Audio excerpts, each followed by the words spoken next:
সহিহ বুখারী দ্বিতীয় খণ্ডের মধ্যে রয়েছে, হযরত সাইয়েদনা আবু হুরায়রা রাদিয়াল্লাহু তাআলা আনহু রওয়ায়াতে বর্ণিত হয়েছে, আমার রাসূল বলেন, আল্লাহ স্পেশাল কিছু ফেরেশতা নিয়োগ করে দেন। ওই ফেরেশতারা তালাশ করতে থাকে, খুঁজতে থাকে, তারা খুঁজে খুঁজে বের করে কারা আল্লাহর জিকিরের জন্য পৃথিবীর জমিনে আনাচে কানাচে আল্লাহর জিকিরে মনোনিবেশ করেছেন, আল্লাহর জিকিরে নিজের আত্মাকে নিয়োজিত করেছেন, নিজেকে নিয়োজিত করেছেন। এক এক ফেরেশতা এক এক গলির মোড়ে খুঁজতে থাকে। খুঁজতে যখন কোন জিকিরকারীকে যখন পেয়ে যায়, তখন এক ফেরেশতা আরেক ফেরেশতাকে ডেকে বলে, ও আল্লাহর জগতের ফেরেশতা, পৃথিবীর জমিনে তুমি কি জন্য এসেছো? যাকে খোঁজার জন্য এসেছো সে ওই মরণামণিতে হাজার জসিম কাদেরের ঘরের মধ্যে বাসভবনে বাড়ির মধ্যে আল্লাহর জিকির করছে। তোমরা আসো, যে কাজের জন্য এসেছো সে কাজের জন্য সে ব্যক্তিকে পাওয়া গিয়েছে। তখন আল্লাহর জগতের ওই ফেরেশতারা এসে একের পর এক পাখা দিয়ে, রহমতের পাখা দিয়ে ডাকতে প্রথম আসমান পর্যন্ত পৌঁছে যায়। সুবহানাল্লাহ। ওই ফেরেশতারা যখন প্রথম আসমান পর্যন্ত পৌঁছে যায় এবং ওই ফেরেশতারা বান্দার জন্য দোয়া করে, মাগফিরাত কামনা করে, তখন আল্লাহ তো জানেন, আল্লাহ বান্দার ব্যাপারে বেশি অবগত। হাদিস শরীফের মধ্যে রয়েছে, সহিহ বুখারীর মধ্যে রয়েছে, আল্লাহ জিজ্ঞেস করেন, ডাকতে বলেন, ও ফেরেশতারা, আমার এই বান্দা কি করে জিকিরের মধ্যে এই বান্দা কি বলতে চাই? ফেরেশতারা বলেন, আল্লাহ এই বান্দা আপনার জিকির করে আপনার পবিত্রতা বর্ণনা করে। সুবহানাল্লাহ। অথচ এই ফেরেশতারা আমার আল্লাহ পাক রব্বুল আলামিন মানুষ সৃষ্টির যখন দুইটি ইচ্ছা পোষণ করেছেন, সূরা বাকারার মধ্যে রয়েছে, ওয়াইজ ক্বালা রাব্বুকা লিল মালাইকাতি ইন্নী জাইলুন ফিল আরদি খলিফা। এই আয়াত দ্বারা প্রমাণ হয়ে যায়, এই আয়াত নাযিল করেছেন আল্লাহ জানিয়ে দিলেন, আমি যখন পৃথিবীর জমিনে মানুষ সৃষ্টি করতে চেয়েছিলাম, তখন ফেরেশতারা মারা গিয়েছিল। ফেরেশতারা বলেছিল, ক্বালু আতাজালু ফিহা, আল্লাহ আপনি পৃথিবীর মধ্যে এমন মানুষ সৃষ্টি করতে যাচ্ছেন যারা বায়ে বায়ে রক্ত প্রবাহিত করবে, হাঙ্গামা করবে, মারামারি করবে, দাঙ্গা বাজাবে। আল্লাহ আমরা আপনার পবিত্রতা বর্ণনা করি, আপনার তাসবিহ পাঠ করি। আল্লাহ আমরা যেহেতু আছি, আর এই যে হাঙ্গামাকারী ফিতনাকারী মানুষ সৃষ্টি করার প্রয়োজন নাই। আল্লাহ কোরআন আয়াত দিয়ে প্রমাণ করে দিলেন এবং আল্লাহ জানিয়ে দিলেন, ও ফেরেশতারা, আমি যা জানি তোমরা তা জানো না। জোরে বলুন সুবহানাল্লাহ। ফেরেশতারা বাধা দিয়েছেন এক সময়, আর বুখারী শরীফের হাদিস প্রমাণ করি, ফেরেশতারা সাক্ষ্য দেই, আল্লাহ আপনার তাসবিহ পাঠ করি, আপনার প্রশংসা করি, আপনার মহত্ব বর্ণনা করে, গুরুত্ব বর্ণনা করি। তখন আল্লাহ ডাক দিয়ে বলেন, ও ফেরেশতারা, আমার এই বান্দা আমার প্রশংসা করে, এই বান্দা কি আমাকে দেখে প্রশংসা করছে? ফেরেশতারা বলেন, আল্লাহ আপনাকে দেখে নাই। আল্লাহ বলেন, যদি আমাকে দেখতো তাহলে কি হতো? ফেরেশতারা বলে, আল্লাহ ওই বান্দা রাত দিন আপনার প্রশংসায় নিয়োজিত থাকতো, আপনার জিকিরে মশগুল থাকতো। জোরে বলুন সুবহানাল্লাহ। লা ইলাহা ইল্লাল্লাহ, লা ইলাহা ইল্লাল্লাহ, লা ইলাহা ইল্লাল্লাহ।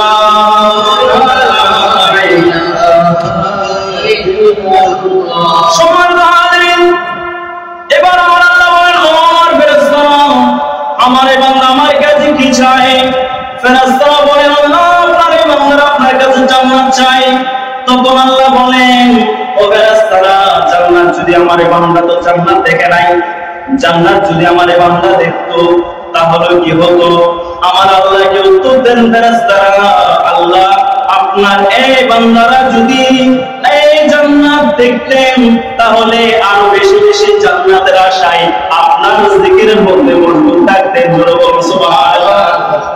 ফেরেশতাদেরকে এবার আল্লাহ প্রশ্ন করেন, ও আমার ফেরেশতারা, আমার এই বান্দা পানা কি কিসে ভয় করে, কি থেকে দূরে থাকতে চাই? ফেরেশতারা উত্তর দেয়, আল্লাহ আপনার এই বান্দারা জাহান্নামকে ভয় পায়, এই জাহান্নাম থেকে পালা চায়, জাহান্নাম থেকে দূরে থাকতে চায়, তখন আমার আল্লাহ আবার প্রশ্ন করেন, ও আমার ফেরেশতারা, আমার এই বান্দা কি জাহান্নাম দেখেছেন কিনা?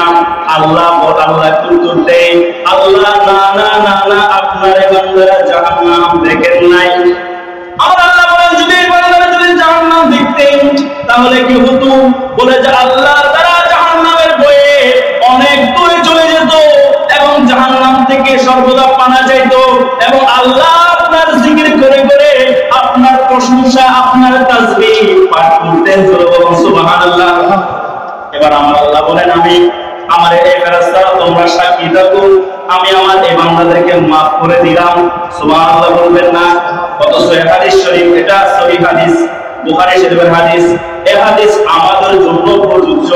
এখানে আমরা যারা বসেছি, আমরা আল্লাহর সুবহানাল্লাহ জিকির করলাম, আল্লাহু আকবার বললাম, আলহামদুলিল্লাহ বললাম, ওই ফেরেশতারাও আমাদের জন্য রহমত বর্ষণ করেন।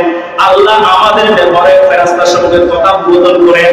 আল্লাহ ফেরেশতাদের সাক্ষী রেখে আমাদেরকে, আপনাদেরকে, যারা যারা জিকিরের মজলিসে বসে সবাইকে maaf করে দেন। সুবহানাল্লাহ। তখন ফেরেশতারা ওখানে আবার অবজেকশন জানায়, আমাদের ব্যাপারে অবজেকশন জানিয়েছেন। আল্লাহ বাকারা সূরা বাকারায় বলে দিয়েছেন। এবার অবজেকশন জানায়, আল্লাহ ওখানে তো আপনি maaf করবেন, ওখানে কিছু বান্দা তো জিকির করার জন্য আসে নাই, স্বাভাবিক জিকিরের মজলিসের মধ্যে বলে যে কি জন্য এসেছে, বলে যে কোনো একটা প্রয়োজন এসেছে। অনেকে মোবাইল নিয়ে আসছে, ছোট ভাই মোবাইলের জন্য আসলো, অনেকে তাবরুকের জন্য আসলো, অনেকে কোনো একটা প্রয়োজন আসলো, কিন্তু জিকির করার জন্য আসে নাই। আমার আল্লাহ বলেন, ওই বান্দা যে কোনো কাজে আসুক না কেন, জিকিরের মজলিসে যখন শরীক হয়ে গেল, এসে গেল, ওই বান্দাকে আমি maaf করে দিলাম। সুবহানাল্লাহ। তাহলে এই ধরনের জিকিরের মজলিস, এই ধরনের আলোচনা মজলিসের মধ্যে সমবেত হলে, লা ইলাহা ইল্লাল্লাহ জিকির করলে, আল্লাহু জিকির করলে, এই জিকিরের ওজনে আল্লাহ বান্দাকে maaf করে দেয়। এবং এই জিকিরের মধ্যে কোনো ব্যক্তির কাছে কোনো প্রয়োজন আসে, জিকির করতে আসে নাই, আল্লাহ তাকে maaf করে দেন। বলুন সুবহানাল্লাহ। তাহলে আমাদের জন্য এত সুযোগ আল্লাহ করে দিয়েছেন। আবার এই জিকিরকে তিরমিজি শরীফের হাদিস দ্বারা প্রমাণ হয়ে যায়, এই জিকিরের মজলিস হচ্ছে জান্নাতের বাগান। এই জিকিরের মধ্যে একটা তাসবিহ পাঠ করি, এগুলো হচ্ছে জান্নাতের ওই বাগানের ফল। এই ফলগুলো থেকে আমরা বঞ্চিত হব কেন?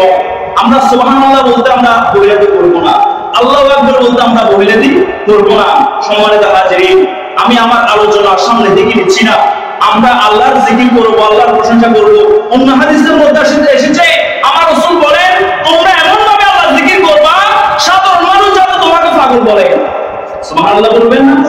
তাহলে জিকির করবেন, মানুষ পাগল বলে যেভাবে করবেন, দুনিয়া একদিকে আল্লাহর জিকির আরেক দিকে, জিকিরের প্রতি মনোনিবেশ করবেন। আমার রাসূল হাদিসে বলেন, প্রত্যেকটা বস্তু নোংরা দূর করার জন্য কোনো যন্ত্র আছে, বস্তু আছে, ডিটারজেন্ট পাউডার আছে, যে কাপড় চোপড়ের ময়লা ধুয়ে দুর্বিত করে দেয়। আমার রাসূল বলেন, মুমিনের কলব পরিষ্কার করে দেয় জিকিরে। যখন মুমিন আল্লাহর জিকির করে, ওই আল্লাহর জিকির মুমিনের কলবকে ধুয়ে মুছে পরিষ্কার করে শুদ্ধ পবিত্র করে দেয়। সুবহানাল্লাহ।